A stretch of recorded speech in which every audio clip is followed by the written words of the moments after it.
S Deepti, ನಮಸ್ತೆ sir. ನಮಸ್ಕಾರ. K10 K3 ಅಂತ ಹೇಳಿದ ತಕ್ಷಣ ಅದು ಜ್ಞಾನ ಬಂತು ಸರ್. ಅದು K3 ಮಾತ್ರ ತುಂಬಾ ಚೆನ್ನಾಗಿ ಪವರ್ಫುಲ್ ಆಗಿ ವರ್ಕ್ ಆಗುತ್ತೆ ಸರ್. ಅದು ನಮ್ಮ ಮನೇಲಿ ಹೆಲ್ಪರ್ ಇರ್ತಾರೆ ಸರ್. ಅವರು ಆಕ್ಚುಲಿ ಮಾರ್ನಿಂಗ್ ಅಂದ್ರೆ ವಾಟರ್ ಅಲ್ಲೇ ಅಂದ್ರೆ ನೀರಲ್ಲೇ ಸ್ವಲ್ಪ ಜಾಸ್ತಿ ಕೆಲಸ ಮಾಡ್ತಾರೆ. ಸೊ ಅವ್ರು ಒಂದ್ ದಿವಸ ಕಾಟನ್ ಕೇಳಿದ್ರು, ಕಿವಿಗೆ ಹತ್ತಿ ಇಟ್ಕೊಳಕ್ಕೆ ತುಂಬಾ ನೋವ್ತಾ ಇದೆ ಅಮ್ಮ, ಕಿವಿಗೆ ಹತ್ತಿ ಕೊಡು ಅಂತ. ಇಲ್ಲ, ನೀವ್ ಕಿವಿಗೆ ಹತ್ತಿ ಹಾಕೋಬೇಡಿ, ಒಂದೇ ಒಂದ್ ಪಾಯಿಂಟ್ ಹೇಳ್ತೀನಿ ಅಂತ ಹೇಳಿ ಅಲ್ಲೇ ಕೂರ್ಸಿ K3 ಪ್ರೆಸ್ ಮಾಡಿಸ್ದೆ ಸರ್. ನೆಕ್ಸ್ಟ್ ಡೇ ಬಂದು, ಅಯ್ಯೋ ದಿನ ಮಾತ್ರೆ ತಿಂತಾ ಇದ್ದಮ್ಮ, ಫುಲ್ ಆರಾಮಾಗಿ ನಿದ್ದೆ ಹೋದೆ ಅಂತ ಹೇಳಿದ್ರು ಸರ್. ಫುಲ್ ಖುಷಿ ಆಗಿತ್ತು. ತುಂಬಾ ಖುಷಿ ಆಯ್ತು ಸರ್. ಅಂದ್ರೆ ಅಂದ್ರೆ ಆ ಪೇನ್ ಇದ್ದಾಗ ಅಲ್ಲಿ ಆ ಜಾಗದಲ್ಲೂ ಪೇನ್ ಇರುತ್ತೆ ಸರ್. K3 ಪಾಯಿಂಟ್ ಅಲ್ಲಿ ಪೇನ್ ಇರುತ್ತೆ ಅವ್ರಿಗೆ.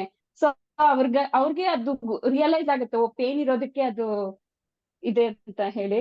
ಮತ್ತೆ K3 ಇನ್ನೂ ಒಂದೇ ಸುಮಾರು ಜನಕ್ಕೆ ಕೊಟ್ಟಿದ್ದೀನಿ ಸರ್. ತುಂಬಾ ಚೆನ್ನಾಗಿ ವರ್ಕ್ ಆಗಿದೆ. ವರ್ಕ್ ಆಗ್ತಿದೆ ಅಲ್ವಾ? ಅದು ಏನ್ ಮಾಡುತ್ತೆ ಅಂದ್ರೆ ಕಂಟ್ರೋಲರ್ ಆಫ್ ಕಿಡ್ನಿ ಕೋಲ್ಡ್ನೆಸ್ ವ್ಯತ್ಯಾಸ ಆದಾಗ ಅದು ಕಂಟ್ರೋಲ್ ಮಾಡುತ್ತೆ. ಇವಾಗ ಐಡಿಯಾ ಬಂತಲ್ವಾ ಈ ಕ್ಲಾಸ್ ಅಲ್ಲಿ K3 ಯಾವಾಗ ಮಾಡ್ಬೇಕು, ಯಾಕೆ ಅಂತೇಳಿ? Yes sir, yes sir. ಆಮೇಲೆ ಇನ್ನೊಂದು ಕ್ವಶನ್ ಸರ್.